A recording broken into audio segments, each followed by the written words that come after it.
Back for more Bay Sunday. He was a notorious mobster growing up in the city of Toronto. By some accounts, Canada's biggest crook. Dabbled in everything from burglary to running guns to the Middle East. He made money every way he could, from fine gyms to marketing sex herbs. He's a character. Spent a little time in jail, too, but trusted no one to tell his story until now. His nephew, who lives here in San Francisco, tells the sordid tales of his Uncle Meyer Rush in a new book called Bombed in His Bed, The Confessions of a Jewish Gangster, Meyer Rush, and the author, Farrel Rosen, is with us now. Nice to be here. Great to have you, too. I mean, Bombed in His Bed, The Confessions of a Jewish Gangster. I mean, that's gonna draw you in immediately, don't you think? Yeah, it's quite a story. I mean, it's a pretty unbelievable story.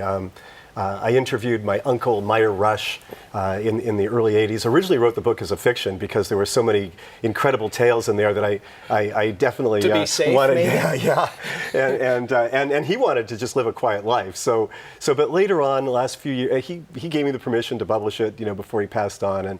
And the last few years, I've come back and defictionalized the story. And obviously, some of it remains fictionalized. The tales that he tells, it's hard to corroborate all of them.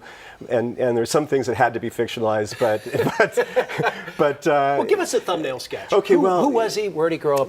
Meyer Rush grew up in Toronto, Canada, in the early 20s during the Depression. Right. There's sort of a real Dickensian aspect to this book. When he was a small child, kids came and lifted him out of his 4 or 5 years old, lifted him up and put him in between the cracks of windows so he could steal a store or steal whatever and bring it back and share the goodies wealth with everybody. And sure. Inevitably, he would always bring home food for his family and especially for his mother. To highlight the story, though, he went on and I mean, he eventually became a cat burglar. He always said he was an artist at what he did.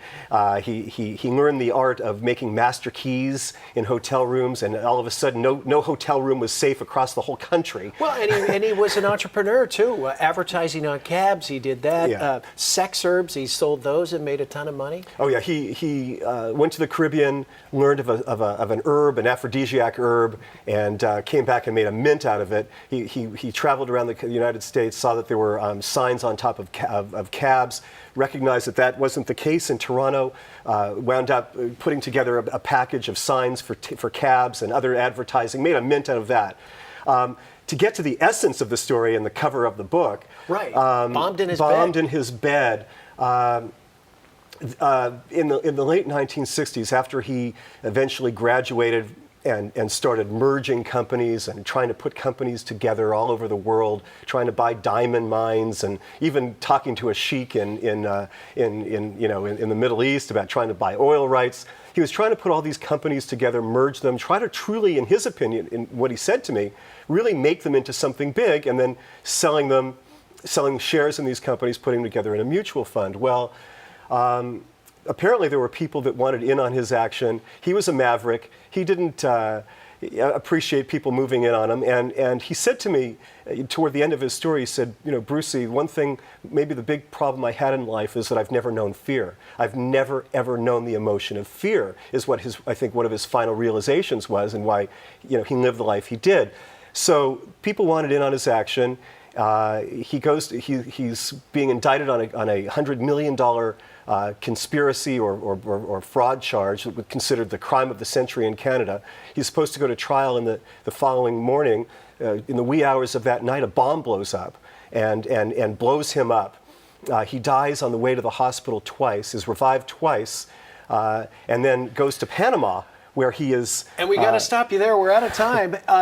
A movie maybe somewhere down the road, because this thing is really compelling. It's an incredible story, and there's so many unbelievable tales in there. He's got a daughter that he never met that lives in Europe. She learned about the book and came to me to learn about her dad. Well, it's good stuff. Thanks so much for coming in. Really appreciate it. If you'd like more information about Bombed in His Bed, The Confessions of a Jewish Gangster, Meyer Rush, log on to almarosepublishing.com. That's almarosepublishing.com. That's it for this week's edition of Bay Sunday, and it was a great show. Hope you enjoyed it, folks. Have a great week. We'll see you next Sunday. Enjoy.